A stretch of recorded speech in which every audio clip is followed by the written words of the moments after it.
Alright, thought I'd do another video blog, talk about some of the games I've been playing. Um, and yeah, so this past Tuesday got Batman Arkham City for the Xbox, and it's actually a pretty good game. I really enjoyed it because I really did enjoy Arkham Asylum. It feels a lot like Arkham Asylum, but at the same time, it's really different. You know, it's got. I mean, of course, it's open world, while Arkham Asylum was not. But at the same time, like when you enter like a criminal's house or something, a villain's house, or their base or whatever, it actually does become Arkham Asylum at that point, because then you're in the enclosed corridors and the different places where you could get on the gargoyles and swoop down and take out the criminals one by one.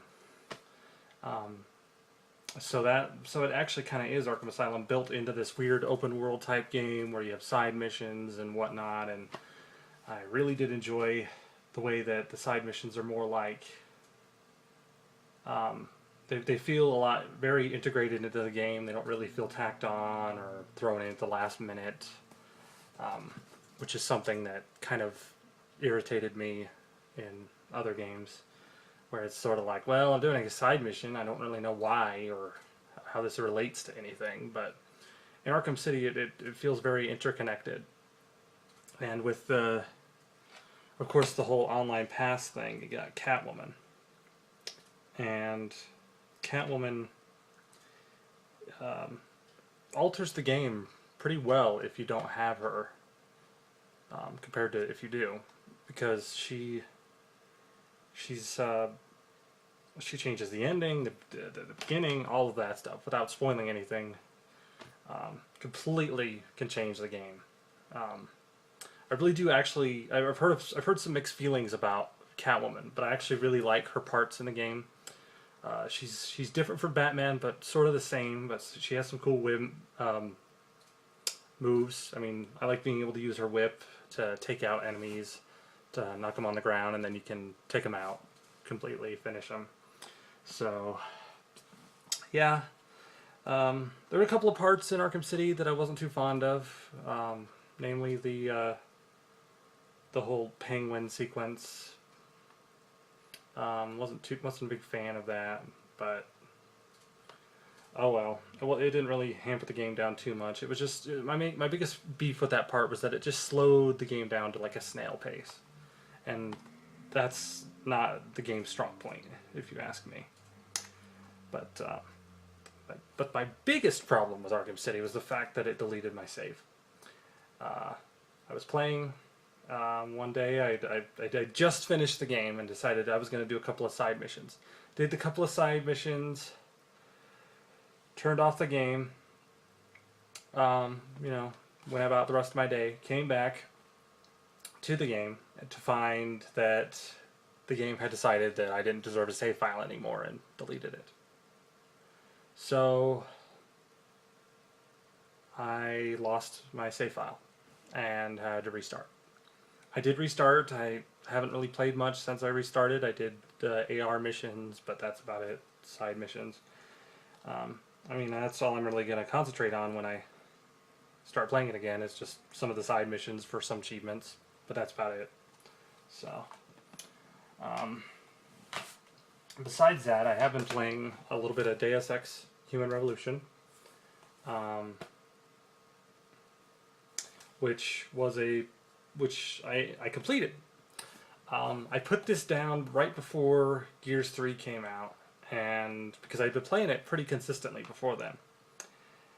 And after Gears 3 came out, I pretty much stopped playing it entirely. And after I got, I'm a little tired of Gears. Well, I didn't really get tired of it, just, whatever. I decided to pop this bad boy back in to finish it off, and did finish it within like an hour. So I was very, very close to the end and had no idea. And The final boss was a little quirky, a little weird, and not difficult at all, but was satisfying all the same. And finishing the game, I would say it was pretty interesting. It's probably the most surprising game of the year for me because I was not even anticipating it at all until after it came out, and I heard there was a lot of praise for it. So this was probably the surprise of the year for me. But yeah, overall glad I got it, glad I finished it. I just got the DLC for it, The Missing Link. I haven't played that yet though. So look for impressions after I play that. Of course, still some Gears 3 every once in a while. I thought I'd share a little bit of impressions about a little bit about how I feel about the weapon balance that a lot of people like to talk about. And the thing is, I don't really feel like the game's too unbalanced for for any weapon. Of course, the power weapons are overpowered, but they're supposed to be. That's why they're called power weapons. But the main starting weapons, I think they all have their advantages and disadvantages.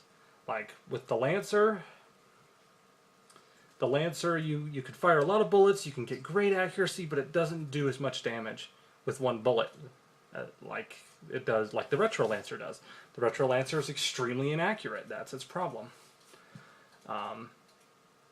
And the Hammer Burst, I mean, you have to keep firing your shots, and you have to be really accurate to even take somebody down. So, and with the shotguns, the Gnasher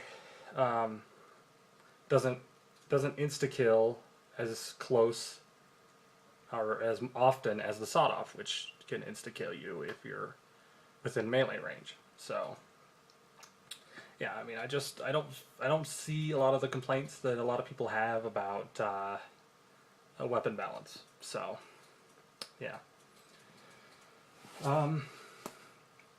But yeah, before all this though, I did play Crysis on the Xbox 360 because they came out with the download version, and I really did enjoy that quite a bit. There's a couple of parts that was like, man, this is really awesome, and then there's a lot of other parts where it's like, well, this kind of sucks. So it's sort of a mixed bag for me. I mean, I enjoyed it overall. Would I play it again? Maybe for achievements, but that's about it. I don't see myself really going back to it otherwise. Yeah. Oh, Jesus. I've been playing more games than I thought. There's also Fable 3. I went through and played the entirety of it. I saw parts of my girlfriend playing it before. And I've always been kind of interested in it because Fable 2 was good and whatnot. And Fable 3 it's good, but it's in no way as good as Fable 2, which is really disappointing because it's like, a sequel. You'd think they'd improve on what they knew and what they learned from Fable 2, and no, they went in a complete wrong direction. Don't get me wrong, I really liked the parts where you were like the king and you were controlling things and whatnot. That was cool because that was something you didn't get to do in Fable 2. But Fable 3, overall, just not as good as Fable 2, and so I'm hoping if and when they release Fable 4 that they reverse course and go back with some of the good ideas they had in Fable 2 and improve upon them and not just go backwards like they did in Fable 3 pretty much. Yeah. Oh, and then there's Rage, which I played, I would say, a good 4 hours of, maybe, and put it down. I don't know. It's good. It's good. I wouldn't say it's great. My biggest gripe with it is not the gameplay. Well, sort of. Not the gunplay, not the story, not the graphics. Graphics are great. They're probably the best I've seen this year. Not with anything except the fact that the guns just don't feel meaty. They don't feel like they're doing anything. I shoot a mutant guy, and it takes like 5 or 6 bullets to kill him, and it just doesn't feel right. It should I feel like, well, they should go down in like 1 or 2, you know, not like 5 or 6. So I'm constantly like trying to conserve ammo and whatnot, and I can't because it takes so many bullets to kill a guy, and it's just like, what the heck? I know with the shotgun they die a lot quicker, and usually like 1 or 2, but with a pistol, I feel like, well, it should take them down pretty quick, but it doesn't. So yeah, that's probably my biggest gripe in that game. I will go back to it. It's definitely a game I want to finish, but it's on the back burner for right now, like right at this moment. What I'm looking forward to for the end of the year is mainly Uncharted 3. Looks like it's going to be a fun game. But I don't care for the multiplayer at all. So this online pass thing for Uncharted 3 does not bother me at all because I probably won't even enter the code in. I mean, maybe. But I think we got Homefront and we never even entered the code. So, because if the multiplayer is there but I don't care about it, then why even bother entering the code? Because it doesn't matter.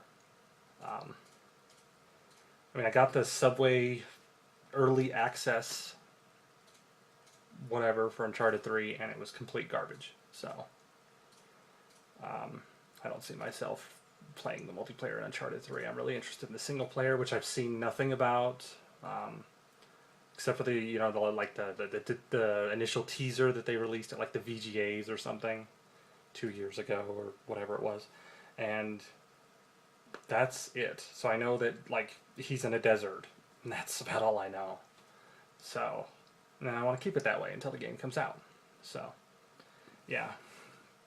I'm kind of interested in Modern Warfare 3 because I've seen some new things about the multiplayer that could be interesting, but it's probably going to devolve into a bunch of shit pretty quick.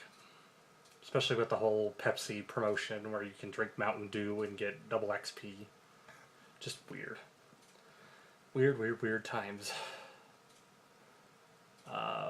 But other than that, there's really not much else I'm looking forward to for the end of the year. I mean, GoldenEye would be cool. I really want GoldenEye because it's a remake, sort of the old game with some new stuff. So I'm just interested to see how that plays out, and I really like the Bond games in general, so yeah.